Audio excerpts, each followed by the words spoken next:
গত রাতের বেঁচে যাওয়া ভাত দিয়ে আর সামান্য কিছু সবজি অ্যাড করে আজ বানিয়েছিলাম খুবই মজার আর খুবই স্বাস্থ্যকর একটা সবজি খিচুড়ি। সব ধরনের সবজি টুকরো করে কেটে নিয়েছি। এবার একটা হাঁড়ি বসিয়ে তাতে সামান্য তেল দিয়ে একে একে দিয়ে দেবো দারচিনি, এলাচ, তেজপাতা, পরিমাণ মতো পেঁয়াজ কুচি, 4-5টার মতো রসুন কোয়া আর কয়েকটা কাঁচামরিচ ফালি, লবণ। এটা দিয়ে একটু নেড়েচেড়ে ভেজে এর মধ্যে দিয়ে দিচ্ছি 1 কাপের মতো ডাল। এটাকে একটুখানি কষিয়ে দিয়ে দিচ্ছি হলুদ গুঁড়ো।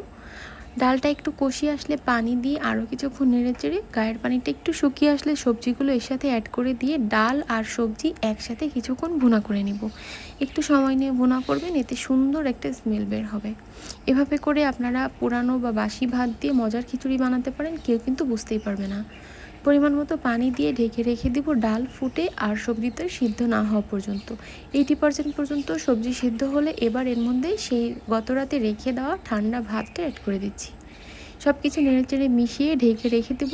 এতে খিচুড়ির কনসিস্টেন্সিটা বেশ ঘন হবে। আরও পরিমাণ মতো পানি অ্যাড করেছি, ঢেকে দিচ্ছি যতক্ষণ পর্যন্ত পুরোপুরি কুক না হয়। এই যে পুরোপুরি কুক হয়ে গেছে, দেখে কিন্তু বোঝাই যাচ্ছে না যে এটা বাসি ভাত দিয়ে করা। ওঠানোর আগে একটুখানি জিরা আর রসুন আর শুকনো মরিচ ভেজে এর সাথে দিয়ে নিচ্ছি, এতে আরও সুন্দর একটা স্মেল হবে। সব কিছু মিশিয়ে সার্ভ করে দিচ্ছি। আপনারাও বেঁচে যাওয়া ভাত দিয়ে এভাবে করে বানিয়ে খেতে পারেন। আল্লাহ হাফেজ।